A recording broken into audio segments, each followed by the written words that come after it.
Inside a leaf, an invisible factory is at work.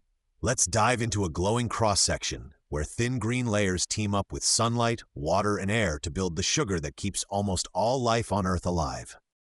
First, meet the outer skin, the epidermis.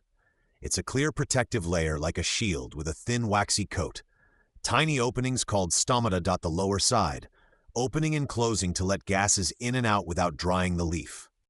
Peer deeper, and you'll see the Palisade layer, packed with tall, neat cells full of green chloroplasts. This is the main light-catching zone, where sunlight is trapped and turned into chemical energy for the plant. Below lies the spongy mesophyll, where cells float in airy spaces. These gaps form highways for gases.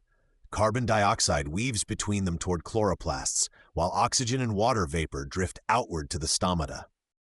Inside each chloroplast, flat green discs called thylakoids soak up light.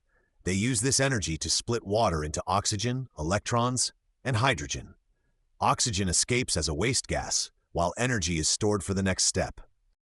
Now the plant grabs carbon dioxide, and using that stored energy builds sugar molecules. In this dark independent stage, swirling carbon and hydrogen atoms combine like puzzle pieces, forming simple sugars inside the leaf. The new sugar travels into the leaf veins, joining the xylem and phloem, the plant's transport tubes. Xylem lifts water up from roots, while phloem moves sugar to stems, fruits, and roots to fuel growth and storage. So in one tiny slice of leaf, sunlight, water, and air are remixed into oxygen and food.